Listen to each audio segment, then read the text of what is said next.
Okay, so Paul stood in the midst of the Areopagus. That's verse 22. And this is where he says, Men of Athens, I perceive that in all things you're very religious. We went through this and talked about how he was talking, more than likely he was, it depends on how you want to interpret it. He was either insulting them because the King James, I think it is, that says they're too superstitious. Or he's complimenting them. He says, I see in all things that you're very religious. And the word there can be translated either one, religious or superstitious, but depending on how you want to look at it.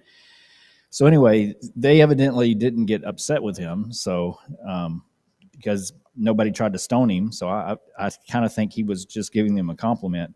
But the way he played on this was because of he says that as I was passing through and considering the objects of your worship, I even found an altar with this inscription, to the unknown God.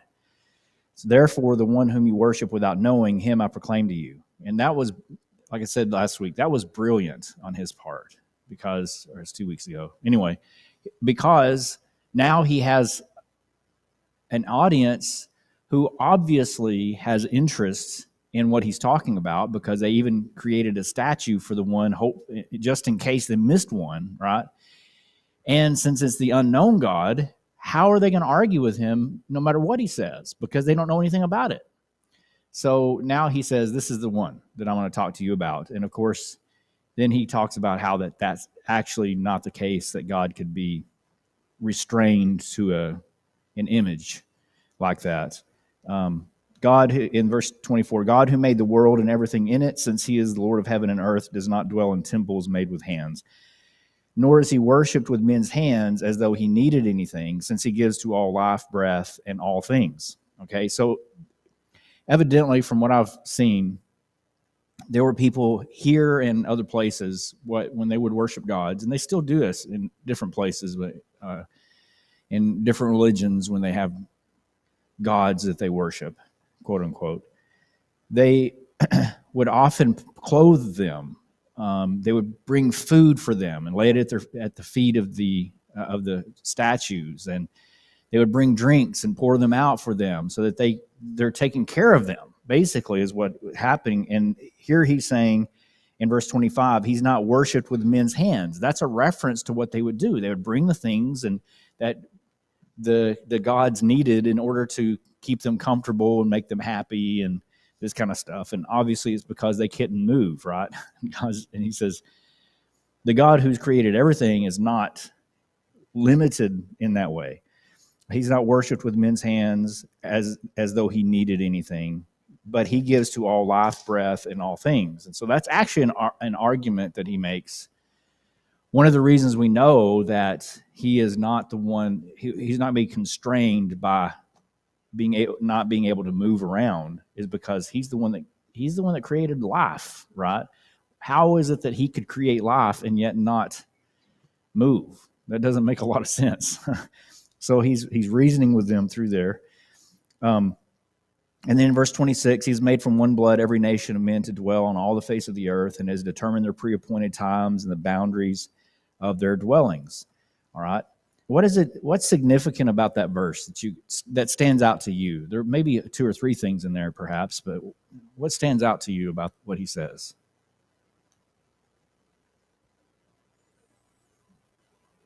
Anything in particular?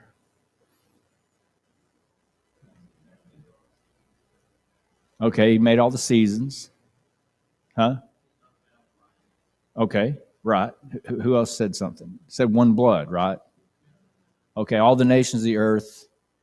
I don't know what people believed back then, but from what some of the things I've read have said that people believed that there were multiple lines of human, that they weren't all the same. And Paul is saying here he's made us all. Of course, where did Paul get the idea that we're all from one blood? Son of Man? Yeah, Genesis, right. Yeah, Genesis chapter 2. God made Adam and Eve, and when Adam called Eve, he said, because you are the beginning of all human life, right? So there are no humans outside of Adam and Eve's descendants. And this is what he's affirming to them. And so this was perhaps new information. It could have been that they already knew this, but or maybe never thought of it. But he's definitely telling them what God did. And he determined their pre-appointed times and the boundaries of their dwellings. What does that suggest about God?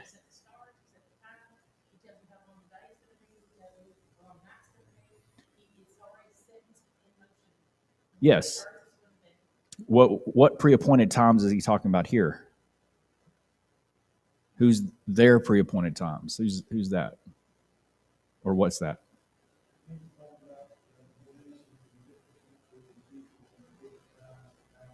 Yeah, exactly. So he's telling them that God, it only makes sense that if God's the creator of all things, he's not just the creator. What does that suggest about if he set all the pre-appointed times and the boundaries and their dwellings and all that? Doesn't that indicate that he's also actively involved in his creation? Yeah, and planning and right. So there's a whole lot more. He doesn't limit himself to being, worshipped with hands as if he needed anything, or put in a temple and restricted to that. There's a lot bigger God here than we're looking at than those little minor things. And look at verse 27. He tells the reasons for the pre-appointed times and the boundaries of their dwellings, so that they should seek the Lord in the hope that they might grope for him and find him, though he's not far from each one of us. All right, so that implies also then that God has a hand in his creation. For what purpose? Yeah, so that he can give as many people the best opportunity to seek and find him as possible. And so people in their different places are in those different places in time, even time frames, because that's the best place for them to be, for everything to work out according to his plans, right? So his purposes. And then he says that so that they might grope for him and find him, though he's not far from. Does anyone have a translation that says anything different? That they might grope for him? Does anyone have any different one? Feel around, feel after him. Yeah.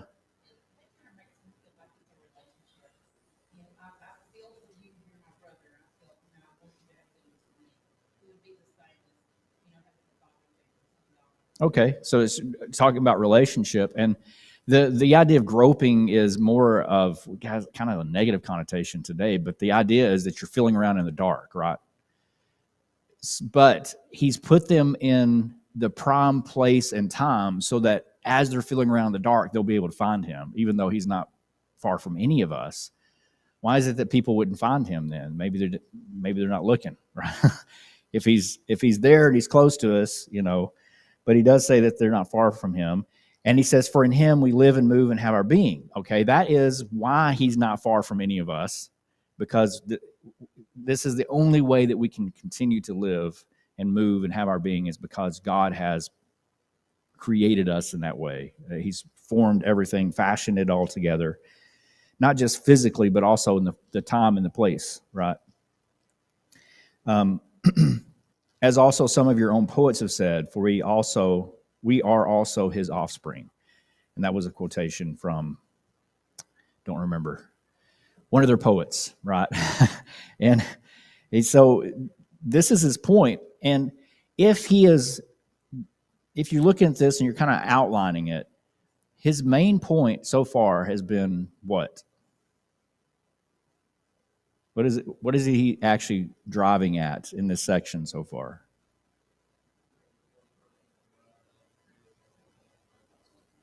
That wants us to know him, right? And he's the creator of everything, and he's arranged everything so that we can have the best chance of finding him.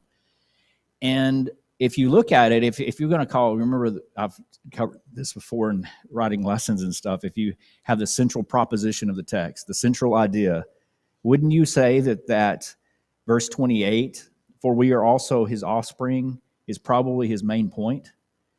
His offspring, if we are his offspring, it only makes sense that he has created us in a fashion and as his children, that he would take care of us, right? So it's only logical that if God is this way, that we would have a situation in which God has arranged everything so that we have the best opportunity to find him, even though we have to grope for him as in the dark. He's still there, and he's created us and fashioned everything so that we can, right? And what's really brilliant about that is whose authority is he actually using to prove his point about God? Their own people, their own poets, which they would a lot more likely want to believe than if he started quoting from the law of Moses, right? Why would that be the case? Yes, they already understand, they already evidently accept.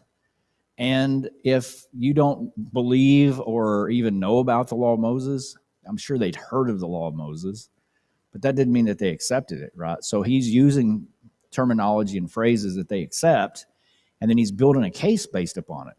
Is anything that he said here anti-biblical or not in the Bible? All these principles are there in the Bible. And even the quotation that he used is also found in the Bible, right? We are his offspring. That's in the Bible too. But he didn't quote from the Bible, but he taught the Bible principles. It's really fascinating too. It's not what you would expect to see from an apostle. You'd expect to see something a little bit more text heavy, right?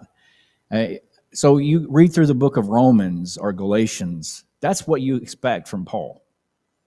And that's definitely not what you got here. But there's reason for that, and it's pretty obvious. Yeah, because he's explaining the unknown God. And he didn't have to use all those scripture to prove anything. Yeah.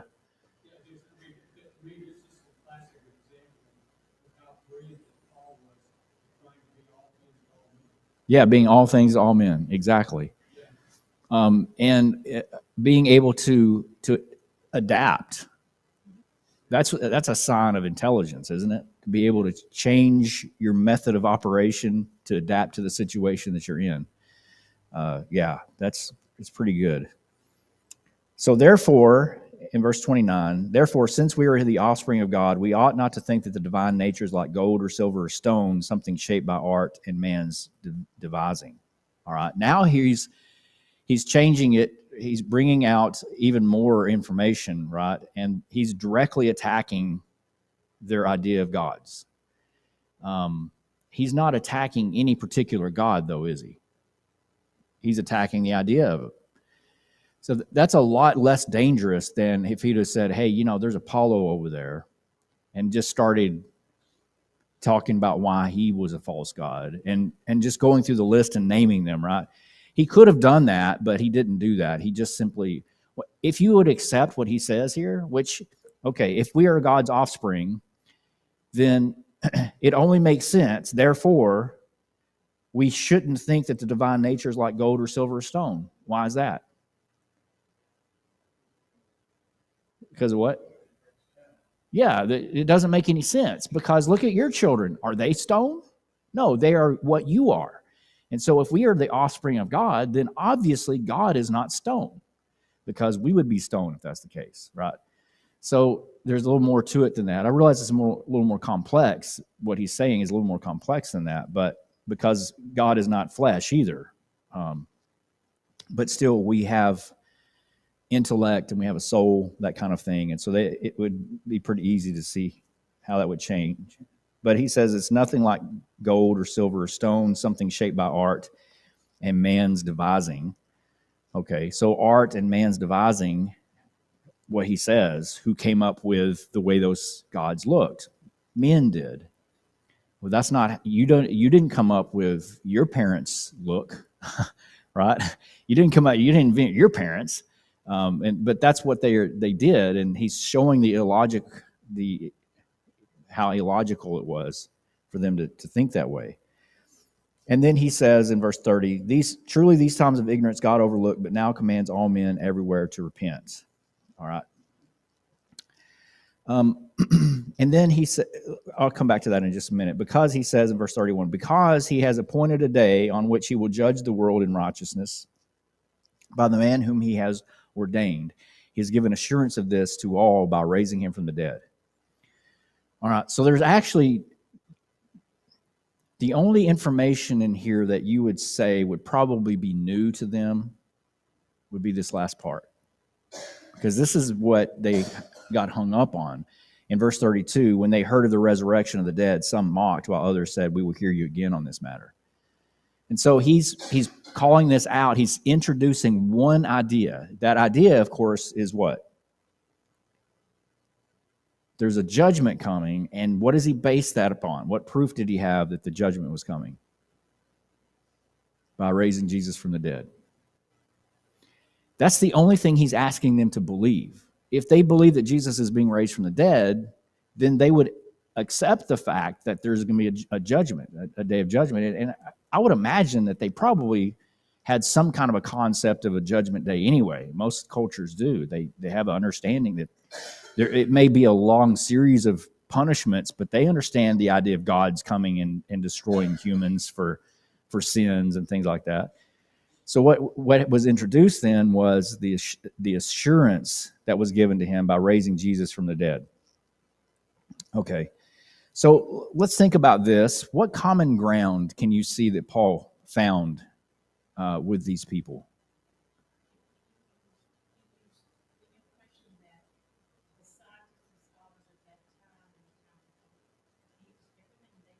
He used all their knowledge that they had, right? Yeah. And so using those two things, he mixed them together to allow them to realize that there could be somebody out there that's right for their life to be a certain way. Yeah. In fact, most of the stuff he said here was common ground. That they all are. He talked about the stuff they agreed on, basically. It stands to reason from my point of view that these people were not ignorant of the Old Testament. These people probably knew about the Old Testament. Yeah, they probably knew about it. Had their own scrolls. They probably studied them just as much as they studied any other works. So I would say that these people were intelligent about the Old Testament also. Yeah, they probably had some idea of it, right? They at least had read through it or heard about it or heard stories for sure. That's kind of the way it would have worked. Yeah. I think literally they knew of the existence of the Septuagint. Yeah. Okay. Yeah, it's very likely they knew about the Septuagint. Yes. Alexander the Great was the one who made that happen. He used some, I guess it was students of Plato that actually did the translation. But that happened about 300 years before. Right. Writing this. Right. Yeah, and that was a translation that was very widely used and spread around, not just in Israel, but all around. Well, I mean, they had a copy of it in the library in Alexandria. Oh, okay. Don't you think that the disbursement of the Jews from Jerusalem during the Babylonian time, during Nebuchadnezzar's time, is what instituted that meeting that? Yeah, because of the spread that and a lot of them were speaking Greek, and so there was a necessity of having a translation. Yeah, and they did it quickly. It's ironic, I guess it's ironic that translation actually is called the Septuagint because that stands for 70. That's the word 70, and it was done in 70 days. And they, in the marketing, quote unquote, the marketing of this Bible, that was their calling card. This is done because God obviously had a hand in the translation of the Septuagint, so everyone should accept it because look how short of a time it took, right? When in actuality, it was a really, in a lot of ways, it was from what I've read, it's a really bad translation. But it was still used, and it was common. In fact, the apostles and Jesus, from what I've understood, would quote from it. And when the interesting thing about that, I think I've said this before, is that the places where they quoted from it, anytime they ran across an error, they would change it. to make it fit what the Old Testament said. So they were aware of even the errors of it. At least the scholars would. And so anyway, yeah, there's a lot that they probably knew about with this. But it is interesting that he didn't bring any of those things up. But he did talk a lot about the things that they already would agree with, right? And that's just smart. And so if you're having a discussion, this is where, if you're having a Bible study with someone and 99% of what you say is new information that they're running across really for the first time, they haven't thought through, what does that do for the study? What does that do for the other person? It can be an overload, yeah. What's the likelihood of conflict? Pretty high, right? And because they can go along with a lot of things, but after a while, you're just like, man, this is just crazy. I don't agree with any of this stuff. And so we can't really comprehend, and that's not how you teach anyway. And we all know repetition is how teaching comes, right? But teachers understand that you don't just walk in and teach new concepts. You teach new concepts based upon old concepts that they already grasp. So you teach the old stuff, review the old stuff, and you introduce the new things with that. And it could be what would you suggest would be, Linda, what would you think would be a ratio of new material versus old material? Would it be a 95 and 5? So 95% old material and 5% new material? That was what I would assume. And that only makes sense. So this is what Paul's doing. And that's something to keep in mind. We're sitting down studying with someone. Sometimes we get in a hurry. And I do this at the creamery sometimes. Somebody had to come back to me the other day and say, hey, you need to lighten it up a little bit because it's going over their heads. And so that's what we did. We had to lighten it up a little bit, but still not sure if it was lightened enough. But you have to cover based upon what they know. And that means that you need to know your audience too, right? How did Paul know about all that stuff? He was a scholar. Yes, Gamaliel was the one that taught him, and Gamaliel was considered to be one of the wisest and smartest of the Jews in his day. And he was the Einstein of the Jewish people. So Paul was no slacker. He probably knew a lot of the arguments that they would have made before they even made them. So anyway, that's something to consider. And he comes in and he knows what he's doing. He was the perfect man to be able to address this. There may have been other people that could, but he definitely had the credentials to be able to do that. Jason, I think with Paul, clearly, I mean, he had the formal education from Gamaliel. And also, he had a superior intellect. Yeah, he definitely had a superior intellect. And then you combine all of that with the inspiration of the Holy Spirit, and that's a pretty awesome package. Yeah, that's exactly right. And it's no wonder that, that I don't know how common it is now, but I remember growing up hearing that scholars would teach the book of Romans like in universities simply because the argumentation and the thinking process that went through, it was brilliant. They may not have necessarily agreed with everything that was being said, but they saw the brilliance. He was a brilliant man for sure. It's hard to read Romans and Galatians without getting that, and several other books too. But all right, so then let's see here. How did Paul give these people the benefit of the doubt? Do you see how he did that?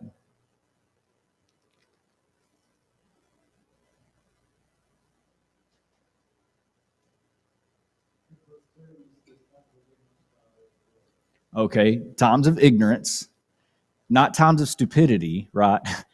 He's given them the benefit of the doubt. You just didn't know, right? And they probably didn't. That's one. Where else? You see any other places?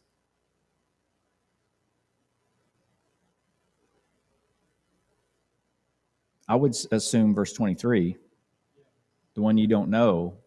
He's being pretty nice to them about that. I'm going to go ahead and instruct you about this. And it's just something you didn't know about. And so giving them the benefit of the doubt, how important is that in finding agreement?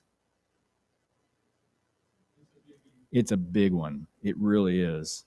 He doesn't actually say, you have to do this. He says you should do this. Yeah, that's a good point. You know, it's his way of drawing them to him.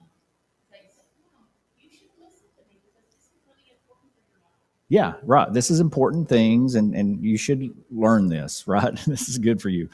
Very good. And that's a really important idea. You know, anytime if you're doing conflict management, that's a biggie. Give people the benefit of the doubt, because that helps them. Another way of saying it is to help them, to let them save face. Have you ever heard that phrase? Right. That is, when there's not a reason for conflict, we should never pursue conflict. What should we be pursuing is giving them benefit of the doubt. We're letting them save face. It doesn't matter that we prove ourselves right. What matters is we convince those people to listen, right? And which is easier for you to do when somebody comes up and they're in your face?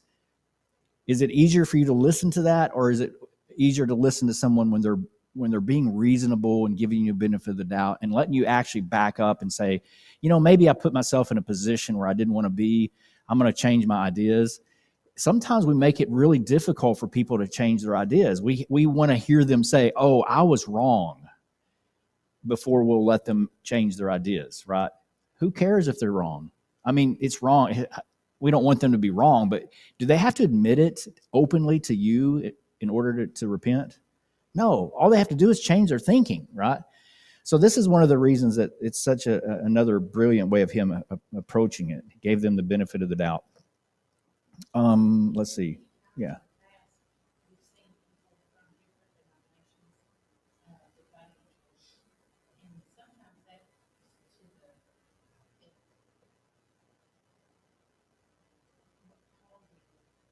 it's a far better thing to do than debate.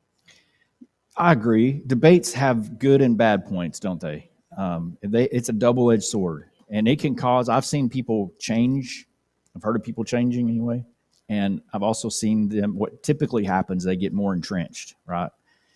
And we're going to get them next time. The next debate, we have all their arguments. Now we're going to get them next time, right? That's typically what it turns into.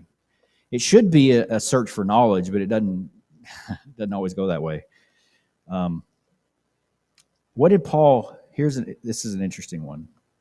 What do you think Paul was trying to accomplish with this sermon?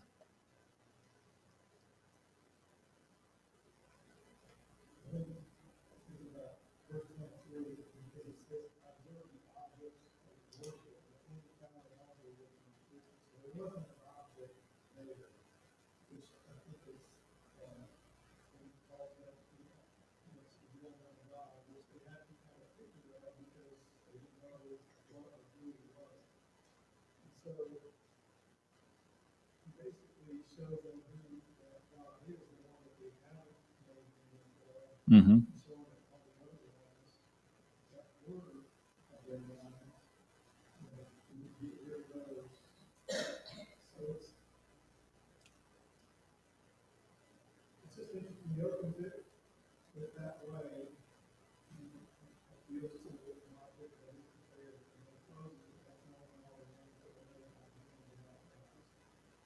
Right. Yeah. Yeah. I had forgotten that they didn't have actually a statue there. They had an altar there for him. Right. Yeah. I think I said there was a statue earlier. I was wrong. But yeah, so that's good. What does that show about what he was trying to accomplish?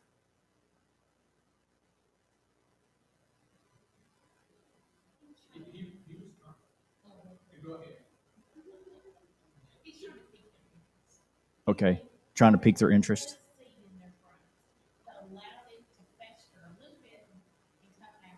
Okay. Right. At least that's the way it looks like an introduction to me. Yeah, like an introduction. Yeah. Joe?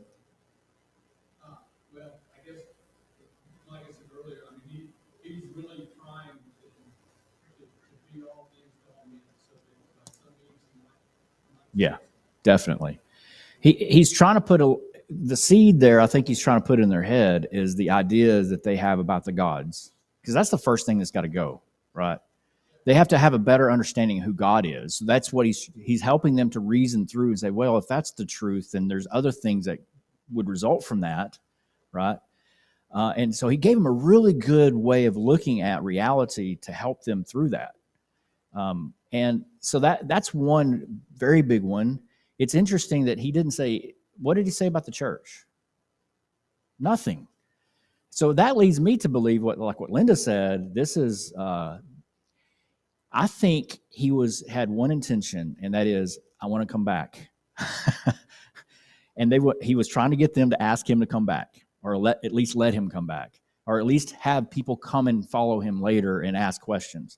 And honestly, if that's that should be the goal. I've said this before. Anytime you're having a Bible study with someone, the reason you have a Bible study is so that you can have another Bible study. That's the reason that you have it. It's not just to give them all the information at one time. This to help them learn, of course, but the learning is what's going to pique their interest to have you teach them more, because you can't give it all to them at one time. It would be dumb to try. I've done it. I've tried, and it's stupid that I did that. Now, the ones I've tried with generally knew a lot about the Bible already, but could you imagine if someone has never heard of Noah and you sit down and try to teach them about the church in 1 hour? That's going to be way, way over their head.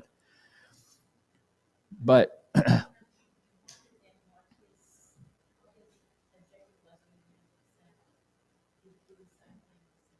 yeah, right.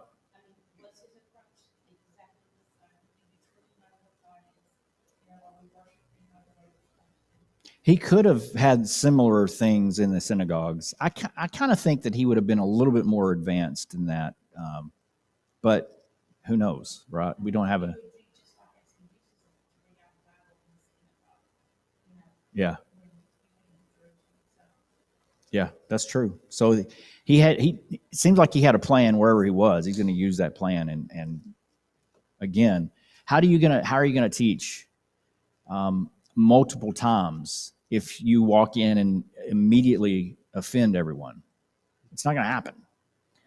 I remember one time there was an opportunity that we thought I was going to have for a denomination that they met in the afternoons on Sundays. This is when I was first preaching. They met in the afternoon on Sundays, like 3:00, and their preacher left, and they couldn't find another one. And somebody threw up the idea from their church, hey, let's see if we can get Jason to come in here and preach. And I was full of anxiety over that idea, because, first of all, what would everyone say? And secondly, what in the world am I going to say, right? And so my approach was, and I'm kind of glad I didn't have the chance, I decided that if I ever had the opportunity to go in, that they would fire me the first day. Because then I know that I told them the truth. And looking back on it now, I think that would have been the stupidest thing I could have done. I'm glad that I didn't have the chance to do it. What I would have done now, if I had that chance, I wouldn't go in there and say nothing, but I would start with where they are and add something to it to give them something that they hadn't thought of, and keep bringing it around, right? And that's what we're trying to do at the Creamery and the other places that we're trying to get in. And that's one of the reasons that I've been so adamant that we don't want to advertise that this is the Church of Christ doing it, because they're going to have assumptions when they come in. Oh, they're going to try to teach us this, this, and this. And we are trying to teach them this, this, and this. And it's not that I'm trying to be sneaky, but we want to let people get comfortable, right? And we want people to learn. I'm not trying to teach them everything in a week. It's been, 5 months, and there's still a lot of stuff we haven't covered. But still, it's getting better. I'm really enjoying it. That's my plug if you want to come on a Tuesday night at 7. So, Joe. To me, Paul's sermon here on Marshall, it's the classic movement of just how to do it. Yeah. Yeah. We need to start with where they are. Exactly. And we start where they are. We find common ground, and we give them the benefit of the doubt as much as we can. And there are times when we need to stand up and say, no, this is truth. And I'm not suggesting that we shouldn't do that. And sometimes we may not do that enough, but there are also other times where we have to do it like this. And I think we don't do this enough either. All right. So that's my opinion about what he was trying to accomplish. I may be wrong, but it says that Paul departed from among them in verse 33, and 34 says, however, some men joined him and believed, among them Dionysius the Areopagite, a woman named Damaris, and others with them. So he actually had people start following him because of this. I doubt that they were baptized as soon as after this sermon, but it says that they believed. So that's a matter of they were converted and they were baptized eventually because of the teachings that they followed him to learn more about. Okay, yeah. It also said, I mean, there's some, when you mentioned resurrection, you said that there were some that scoffed at that. And Yeah. then you said that the others said, we'll hear you again. Yes. And what does that say about the hearts of the people who wanted to hear more? It's pretty obvious, right? That they're open. Yeah. And here's the thing, when the Word of God enters into an honest heart, it always produces a Christian. There's no other thing that can happen. If that doesn't produce a Christian, that heart is not honest. That's just the way it works. Because it was designed to fit into the heart and grow. And if it doesn't grow, then the only explanation is that it's not that the seed is bad. I mean, unless we teach it wrong. It's got to be that the heart is bad. And it may just be a slow start. I realize that, but still, we don't have to worry about it.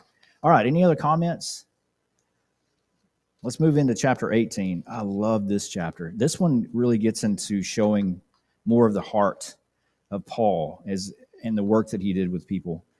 It said, after these things, Paul departed from Athens and went to Corinth, and he found a certain Jew named Aquila, born in Pontus, who had recently come from Italy with his wife Priscilla, because Claudius had commanded all the Jews to depart from Rome.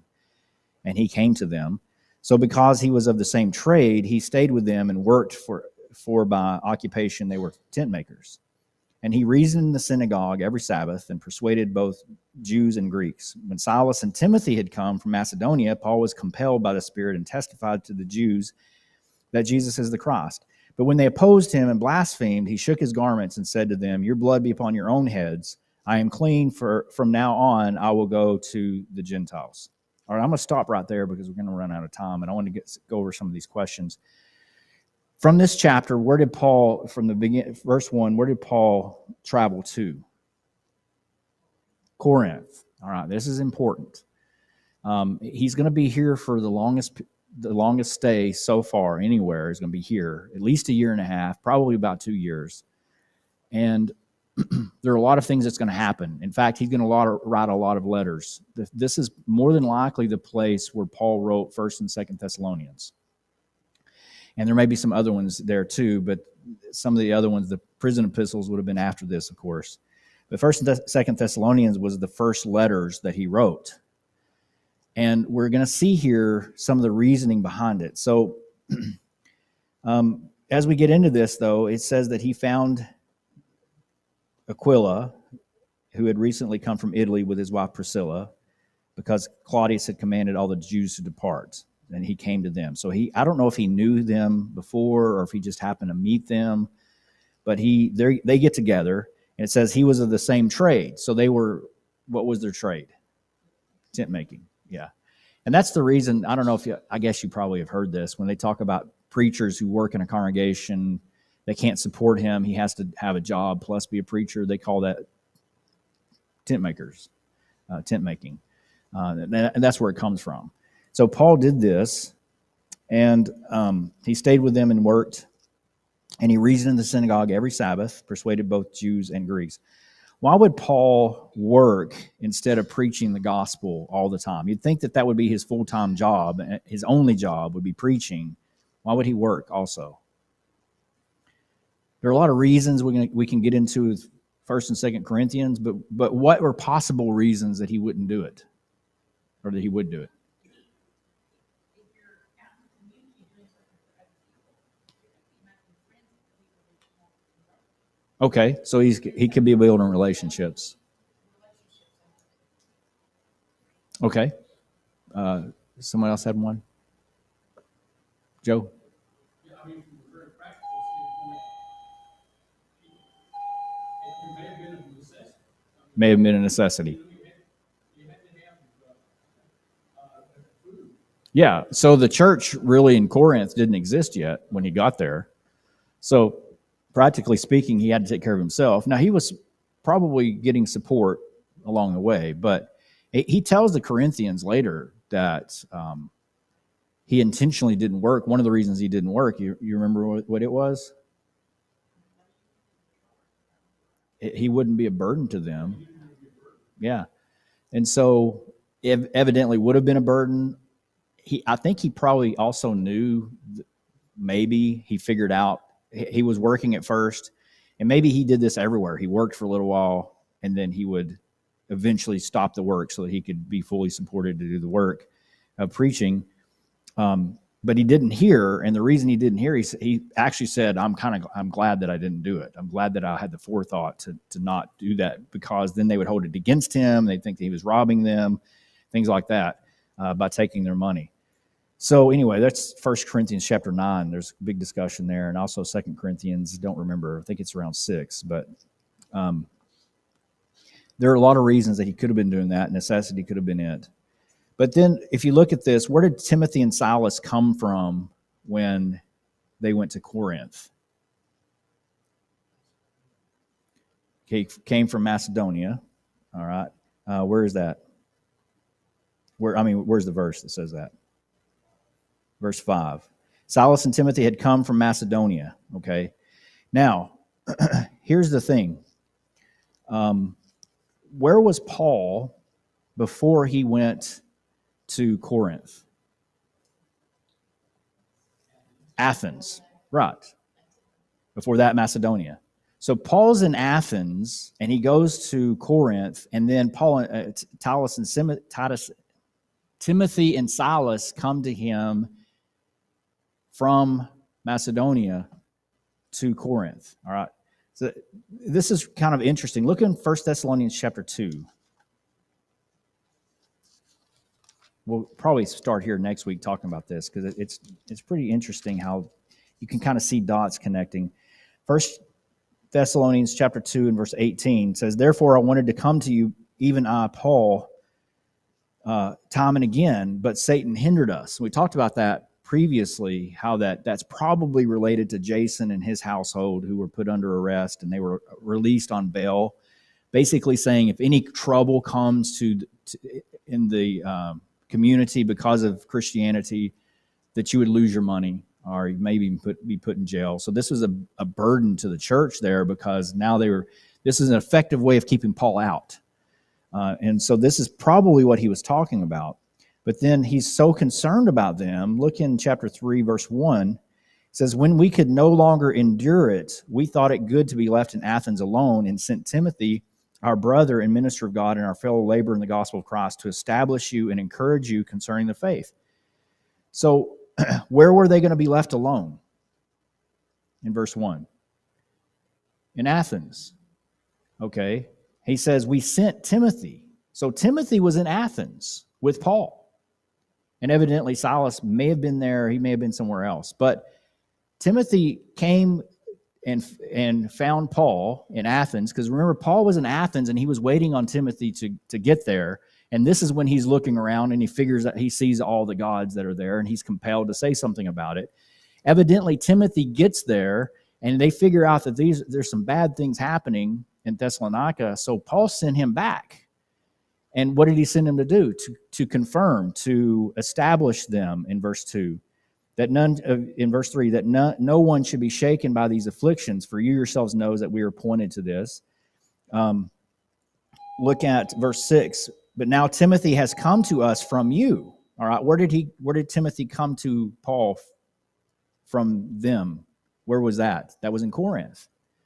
So Paul sent Timothy from Athens to Thessalonica. Then Paul went to Corinth and said, "Hey, I'm going to Corinth." He probably told Timothy, "I'm going to Corinth. When you get done there, come back," right? So there's a lot of interacting. We see more here about Paul's interaction with the churches than we see in a lot of other places. So it's just fascinating material here. All right, we'll start there next week. Thanks for your participation.